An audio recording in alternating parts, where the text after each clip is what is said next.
Viongozi wa Natobo na members wote wa Natobo Sacco. Bwana Yesu asifiwe. Amen. Bwana Yesu asifiwe tena. Amen.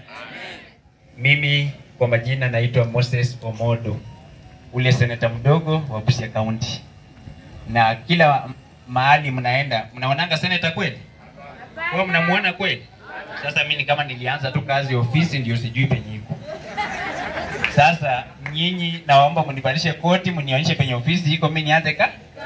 Si ndio? Asante. Mimi naomba hiyo kiti ya useneta sana, na niko na nia na lengo ya kubadilisha hii kaunti. Vijana tumejitokeza, na sisi tumejitokeza tu kwa sababu sisi tunataka pia uongozi bila mpangilio.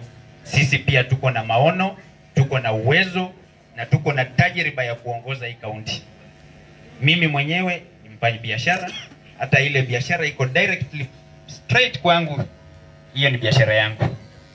Na mimi naimiza vijana sana, we just have to be innovative and inventive. Tusifikirie tu kazi kwa kichwa, pia sisi wenyewe tukue wabunifu. Kwa sababu kusema ukweli kazi hakuna.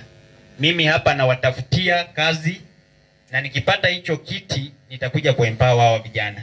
Vikundi kama hizi, kuna watu wengi huwa wananiuliza, napenda kusema kando na majukumu yangu ya kama senator ambaye ni oversight, representation and legislation, huwa napenda kusema mambo na empowerment ya vikundi, ya empowerment ya umama, empowerment ya vijana, na empowerment ya watu ambao wanaishi na ulemavu. Wengi wananiuliza nitafanya aje empowerment wakati kiti changu hakina mgao wa serikali, si ndio? Lakini kumbukeni, mkinipa kiti ya senator sitakuwa vile niko hapa. Pia mimi nitakuwa na hii badge kubwa kama chief guest, si ndio? Nitakuwa ule mtu niko na kitu inaitwa influence. Naweza nienda katafuta non governmental organization huko, si ndio? Well wishers, friends, na nikuje nipambo hapa pesa ambayo sio yangu, ni pesa ambayo mimi nimesukuma huko, si ndio? Mimi nikikuja kutoa pesa yangu kidogo, pia wale investors wanakuja wanasukuma hapa, wanaamsha hivi kundi, kwa sababu hivi kundi ndio ngao peke yake ambao watu tumebaki nayo, si ndio? Mimi hapa ni kijana mdogo, lakini sio mdogo sana. Wengi huniuliza maswali, wewe umeoa ama hujaoa? Sasa sijui kama kuoa ndio inaongoza. Mimi naweza ongoza. Mimi ni baba ya watoto 3, na hata nimeongeza mwingine jana. Si hizo ni kura naongeza? Mimi niko na nia ya kubadilisha hii kaunti. Hii kaunti changamoto ambayo tuko nazo, mimi nitabadilisha. Changamoto ya kwanza ikiwa ni corruption. Corruption iko Afrika mzima. Mimi nitajaribu kusukuma governor ambaye mtanipatia huo wakati hadi tubadilishe, si ndio? Mambo ya pili ni mambo ya pending bills. Kama kaunti tuko na deni sana. Hiyo deni tutasukuma deni ishi. Kitu ya tatu, nitahakikisha nashikana na governor huo wakati kumaliza mambo na nini inaitwa nini? Pending projects.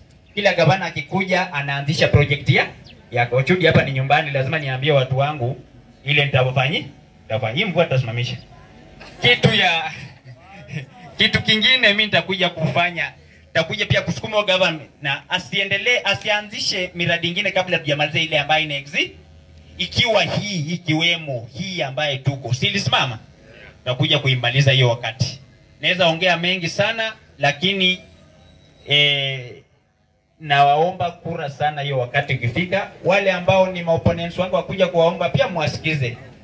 Lakini mkumbuke kijana, wanasemanga better the devil you know that the angel you don't know. Hapa ni nyumbani, mnishike mkono. Mimi hapa natoa mchango wangu wa shilingi 500, na ninasindikiza Purity na shilingi 100. Lakini mkinipa senator, mimi sitaleta pesa kama hiyo. Mimi nitasukuma kwa sako pesa nyingine mingi sana mpaka mshangae. Asanteni sana na Mungu awabariki.